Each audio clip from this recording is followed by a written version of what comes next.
मैं जेल में बोर होकर एक अगरबत्ती जला बैठा, लेकिन इससे दुनिया भर के बड़े बड़े लोग घबरा गए और रातों रात आपात बैठक बुला ली। यहाँ तक कि जिनके हाथ खून से सने थे वे भी डर के मारे जमीन पर सिर पटकने लगे। ये सब इसलिए हुआ क्योंकि मैंने जो अगरबत्ती जलाई थी वह बाजार में मिलने वाली साधारण अगरबत्तियों जैसी नहीं थी। एक हफ्ते पहले तक मैं बस एक साधारण चौथे साल का कॉलेज छात्र था, लेकिन कुनलुन पर्वत की पुश्तैनी जमीन बेचने से इनकार करने के कारण मुझे अजीब तरीके से मौत की सजा दे दी गई और जेल में डाल दिया गया। जेल में आने के बाद मैं उस कांस्य प्राचीन पुस्तक का गहराई से अध्ययन करने लगा और मुझे महसूस हुआ कि मेरी बचने की एकमात्र उम्मीद शायद उसी में छिपी है। उस दिन मैंने बिस्तर की दरार में आधा पैकेट सिगरेट पाया और अचानक मुझे अगरबत्ती चढ़ाने वाला दृश्य याद आया। मेरे मन में ख्याल आया शायद सिगरेट भी अगरबत्ती की तरह इस्तेमाल की जा सकती है। जब धुआं धीरे धीरे उठने लगा मेरे दिमाग के अंदर की वह कांस्य पुस्तक हल्का सा कांप उठी। मुझे पता था कि मेरा दांव सही था। जैसे ही धुआं फैला जेल की कोठरी में मौजूद सातों लोगों की नजरें एक साथ मेरी ओर उठ गईं। मेरे सबसे पास वाला एक अधेड़ आदमी मुस्कुराते हुए मेरे पास आया और बोला, नए आए हो, आज मेरा मूड अच्छा है, चलो टॉयलेट में बातें करते हैं। मैंने उसे बिल्कुल नजरअंदाज कर दिया और सिर्फ उन 3 सिगरेटों को देखता रहा जो धीरे धीरे जल रही थी। खुद को अनदेखा किए जाने पर वह आदमी तुरंत गुस्से में आ गया और मुझ पर हमला कर दिया। मैंने पीछे हटकर उसे लात मारी और वह जमीन पर झुक गया। वह गुस्से में उठकर बिस्तर का तख्ता हथियार की तरह उठा लाया, लेकिन मेरी ठंडी नजरों से टकराकर ठिठक गया। ड्यूटी पर मौजूद पुलिसकर्मी शोर सुनकर दरवाजे पर पहुंचे। मैंने कुछ नहीं कहा, फिर से बिस्तर पर लेट गया और अपना ध्यान पूरी तरह उस कांस्य पुस्तक में लगा दिया। अभी जो मैंने सिगरेट अर्पित की थी उससे वह पुस्तक सच में सक्रिय हो गई थी। उस पर छाई धुंध हटने लगी और जंग लगे पुराने निशान दिखाई देने लगे। जब मैंने उस आदमी को लात मारी उसी पल धुंध और साफ हो गई और उसका पूरा जीवन बचपन से लेकर भविष्य तक मेरी आंखों के सामने साफ दिखाई देने लगा। उसी क्षण मुझे समझ आया कि इस कांस्य पुस्तक का नाम जीवन मृत्यु लेखा है, जिसमें संसार के सभी जीवों के जीवन और मृत्यु का लेखा जोखा दर्ज है। लेकिन मेरी अपनी जिंदगी का अतीत और भविष्य अब भी घने कोहरे में छिपा हुआ था। और भी चौंकाने वाली बात यह थी कि इस पुस्तक में अनगिनत साधनाएं, शक्तियां और प्राचीन तकनीकें दर्ज थीं, चाहे वे अब अस्तित्व में हों या नष्ट हो चुकी हों। जल्द ही मेरा ध्यान भस्म अमर सूत्र नामक एक विधि पर गया जो हर प्रकार की ऊर्जा को निगल सकती थी। जेल का डरावना माहौल इसके लिए एकदम उपयुक्त था। पता ही नहीं चला कब रात बीत गई। पास वाले बिस्तर से अजीब आवाजें आने लगी। वह आदमी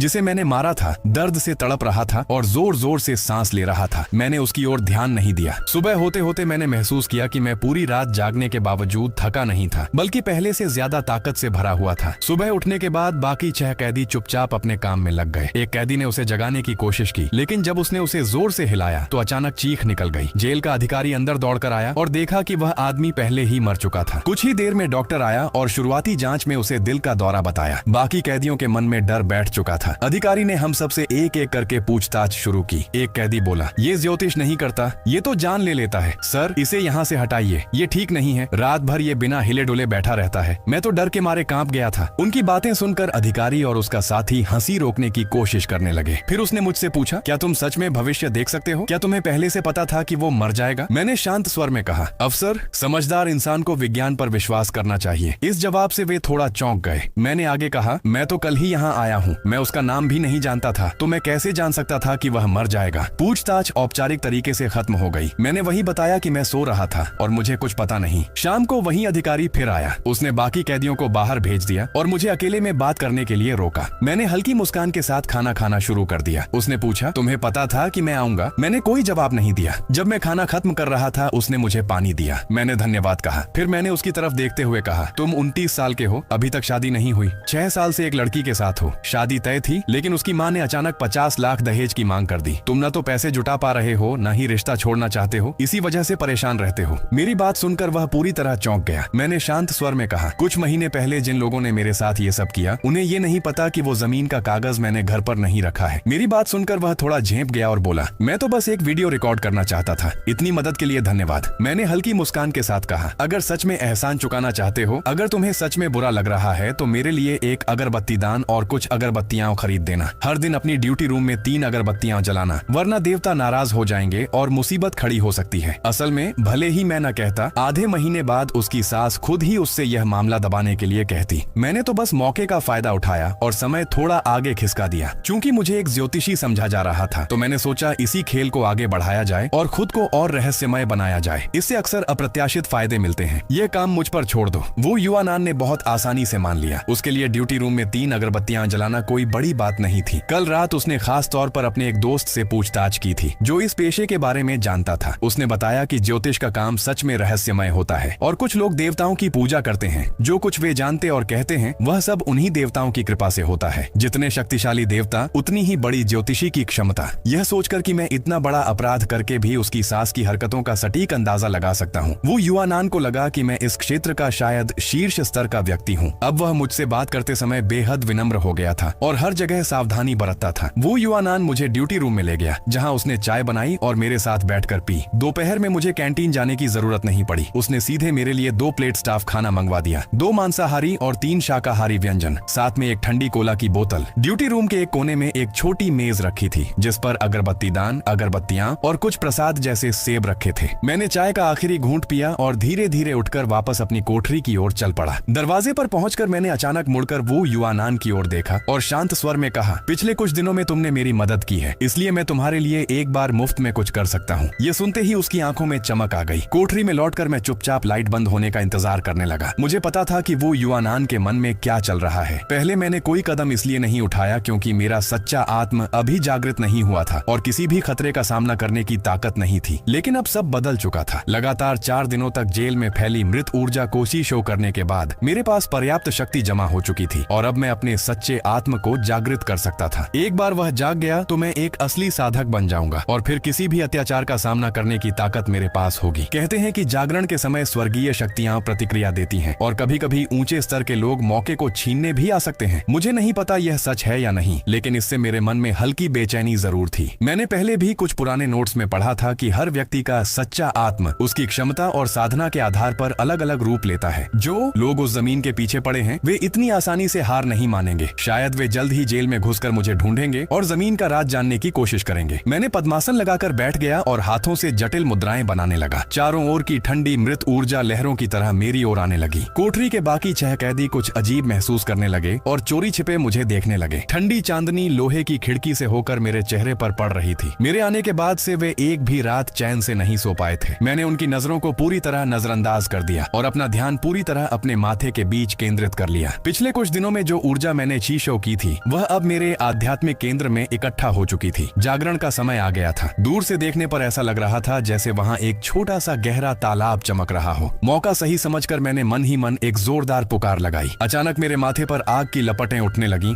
और पूरे कमरे का तापमान तेजी से बढ़ गया। 6 कैदी डर के मारे मुझे देख रहे थे क्योंकि उन्होंने देखा कि मेरे माथे के सामने एक सुनहरी लौ हवा में तैर रही थी। उसी पल मैंने अपनी आंखें खोली और उस लौ को देखा। अगले ही क्षण वह लौ गायब होकर मेरे शरीर में समा गई। उस क्षण से मैं एक सच्चा साधक बन चुका था। हो गया, आखिरकार हो गया। लेकिन जैसे ही मैंने यह कहा, आसमान में अचानक बिजली कड़कने लगी। बादलों के भीतर से एक सुनहरी रोशनी फूटी और एक ठंडी आवाज सीधे मेरे दिमाग में गूंजी, लड़के उस युग को सौंप दो। मैं ठंडी चारपाई पर बैठा था। दिल जोर जोर से धड़क रहा था। वह सुनहरी लौ शरीर में जाने के बाद ऐसा लग रहा था जैसे पूरा शरीर जल रहा हो। बाहर बिजली लगातार कड़क रही थी और खिड़कियां हिल रही थी। मुझे समझ आ गया कि यह साधारण बिजली नहीं है। फिर वही ठंडी आवाज गूंजी, तुम इस शक्ति के योग्य नहीं हो, इसे सौंप दो, मैं तुम्हें आसान मौत दूंगा। एक अदृश्य दबाव ने मुझे जमीन पर पटक दिया। हथकड़ियां और बेड़ियां जोर से बजने लगी, हड्डियां चरमराने लगी और मैं सांस तक नहीं ले पा रहा था। मैंने मुश्किल से कहा, तुम कौन हो? मेरे अधिकार की चीज क्यों छीनना चाहते हो? आवाज गूंजी, एक कीड़े को मेरे नाम जानने का अधिकार नहीं, मर जाओ।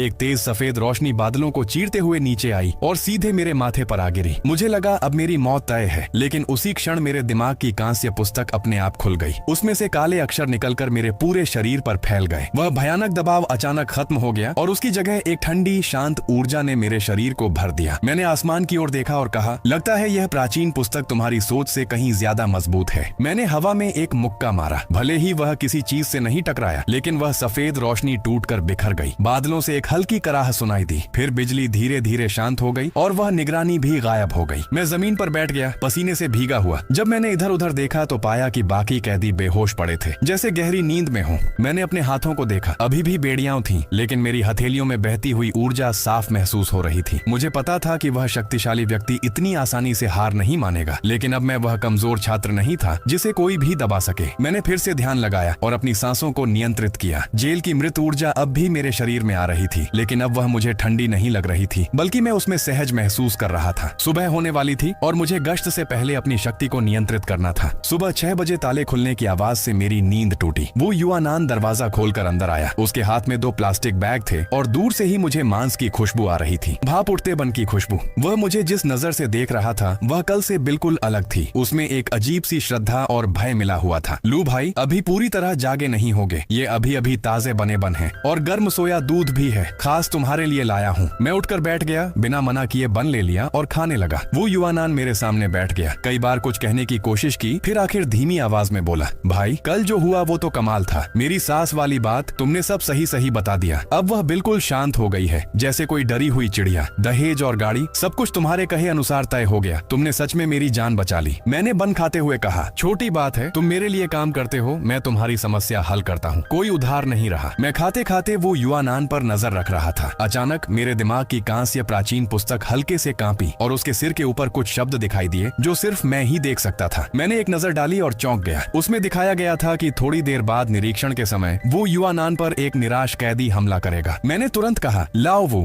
थोड़ी देर में जब निरीक्षण करने जाओ तो तीसरे बिस्तर वाले बूढ़े से दूर रहना। उसके घर में कुछ हुआ है और उसने एक नुकीला टूथब्रश छिपा रखा है। वह किसी को मारकर खुद भी मरने की सोच रहा है। तीसरे बिस्तर वाला लाओ लियो, वह तो आमतौर पर शांत रहता है। मानो या ना मानो, अगर उसके पास जाओ तो पहले सुरक्षा जैकेट पहन लेना। वो युवानान का चेहरा बदल गया, लेकिन आखिरकार उसने जोर से सिर हिला दिया। अब वह मेरी हर बात मानने लगा था। उसे जाते हुए देखते हुए मुझे साफ समझ आ गया कि इस जेल में जानकारी ही मेरी सबसे बड़ी ताकत है। आखिरी बन खत्म करने के बाद मैंने आंखें बंद कर ली। भले ही मैं खुद को कोई तांत्रिक नहीं दिखाना चाहता था, लेकिन मेरे शरीर में बह रही वह गर्म ऊर्जा सच में मेरी ताकत कई गुना बढ़ा रही थी। मैंने यूं ही लोहे के बिस्तर की रेलिंग पकड़ ली और ठोस लोहे पर साफ उंगलियों के निशान पड़ गए। दोपहर 2 बजे मुझे मुलाकात कक्ष में ले जाया गया। मोटे बुलेट प्रूफ कांच के पार मैंने एक सूट पहने, सोने के फ्रेम वाला चश्मा लगाए आदमी को देखा। वह लिन हाउ था, उसी गिरोह का वकील जिसने मुझे जेल में फंसाया था। लू साहब, मैं कुनलुन पर्वत की जमीन के कागज के बारे में आपसे बात करने आया हूँ। अगर आप हस्ताक्षर कर दें तो हम केस दोबारा खुलवा सकते हैं और शायद आपको जमानत भी दिलवा सकते हैं। उसका नकली चेहरा देखकर मुझे हंसी आई। मैंने चुपचाप अपने दिमाग की जीवन मृत्यु लेखा खोली और उसके सारे गुप्त अपराध मेरे सामने एक फिल्म की तरह चलने लगे। मैंने कहा, लिन वकील, जमीन से ज्यादा आपको अपनी चिंता करनी चाहिए। जैसे कि पिछले साल शहर के उत्तर में जो हिट एंड रन केस हुआ था, आपने उस आदमी को कहाँ दफनाया? लिन हाउ का चेहरा तुरंत सफेद पड़ गया। उसका शरीर कांपने लगा और वह मुझे ऐसे देखने लगा जैसे किसी भूत को देख लिया हो। तुम क्या बकवास कर रहे हो? मुझे कुछ समझ नहीं आ रहा। न समझना भी ठीक है। उस पीड़ित का फोन अभी भी तुम्हारे ऑफिस की अलमारी के पीछे छिपा हुआ है। अगर मैं यह बात पुलिस को बता दूं तो तुम्हें कितने साल की सजा होगी? लिन हाउ अचानक खड़ा हो गया। उसकी कुर्सी गिर गई और जोर से आवाज आई। पास खड़े गार्ड तुरंत उसकी ओर दौड़े। मुझे अचानक एक जरूरी काम याद आ गया। मैं चलता हूँ।